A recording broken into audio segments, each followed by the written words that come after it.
Hi everyone, Ian from DIY Home Gardening. So this afternoon I'm going to have a go at making a little willow bench using that willow behind me, or some of the bits from behind me. So that's the plan, see how it turns out. Let's get going. Right, so I've cut down 6 sections of willow and a couple of little off pieces, and it's just a normal bog standard salix, which has actually come from that tree over there, one that's been coppiced already. And so these sections here are going to make the framework for my bench. Okay, so next I've dug out a couple of sections of footings, if you like, roughly about a foot deep.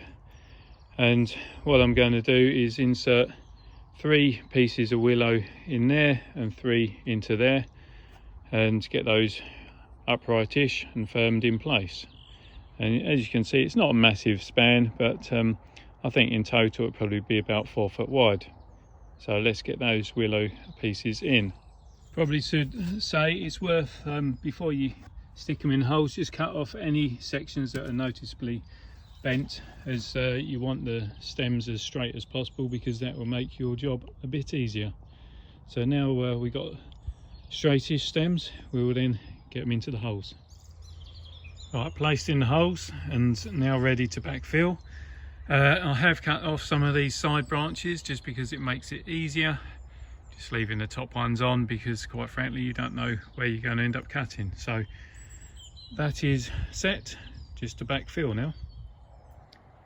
Okay, got the uprights in, pretty secure and up to the top. Next thing's going to be to work out at which height I want to create the seat and make the cuts. So normally if you're doing this as, well, hedge laying, then I'd use an axe, but in this instance I'm on the allotment. I don't have an axe, but I do have a pruning saw, so all I'll end up doing is end up making an incision downwards and take a notch out, much like you would do with an axe, and then layer the stem down. But yeah, first off, just working out what height you want to sit at, which is probably going to be something about 18 inches above ground level, and then make your cut. So I've cut through about 3/4 of the way through on the horizontal, and I've actually gone 20 inches from ground level upwards, just using a tape measure. And then all I'm going to do now is take out a wedge, so coming upwards, so you'll be working about another inch up from that. Take a wedge down to make this horizontal cut, and then that will allow you to bend the stem. There we are. So it's not the neatest cut, but then it is only for a seat, and you can see that will bend straight down. I might need to take a slight wedge out a bit more downwards actually, but not used to doing it with a pruning saw. There, so that's the first one done.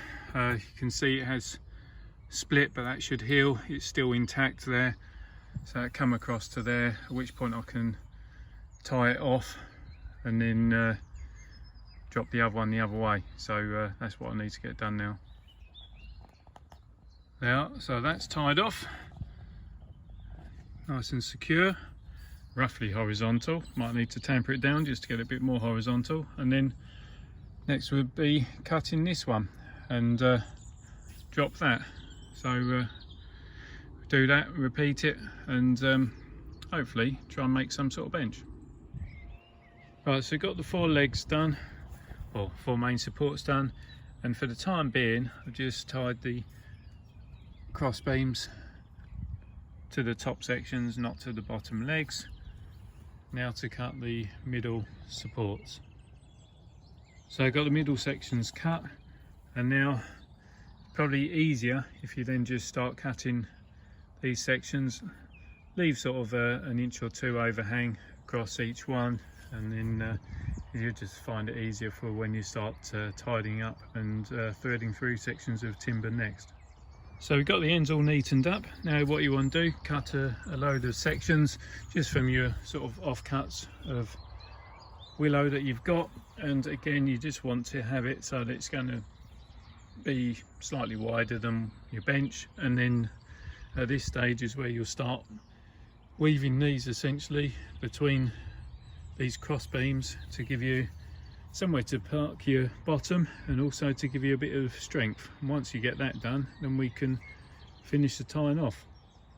So what you can also do, although they won't be living sections, you can also use some of your good straight sections as some fill-ins.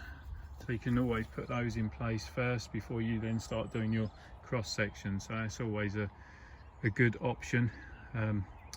Or alternatively sink some more sections of willow in if you happen to have them. There, so put some cross pieces in, added another couple of sections that away as well. It's not the prettiest thing in the world. Have I spent any money on it? No. Have I gone and bought some willow from online stores? No. It's simply just some cut pieces of willow and some string and just over half an hour's worth of time. Well, probably about 40 minutes worth of time. So that's it. That's my bench.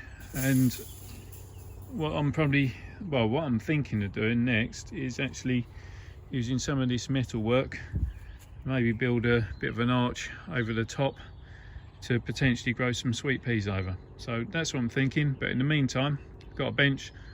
It'd be nice if these sections actually take and root and it becomes a bit of a living bench, but if it doesn't, not the end of the world. What I might do though, just whilst I've got some excess willow, I might put a couple more shoots just in the sides there, just literally push them in and then cut them so level with the bench, and then hopefully they will actually take and infill on the side panels. So that's me and the bench. Another little gardening DIY type project done. So hope you liked it. I would say if you got questions, send them over to me. Do my best to answer them. It's a little bit of trial and error. You know, picking the sections that you think would be all right. Bit of patience, bit of tying, and actually it's not a lot that can go wrong, to be honest. But if you do have questions, please send them to me. I'll do my best to answer them for you. If you like what I'm doing, then please subscribe to the channel. It's always good to see new subscribers coming on board. Don't forget to hit that reminder button so you don't miss out on the future videos. And for the meantime, just enjoy what you're doing, and I'll see you soon. Bye for now.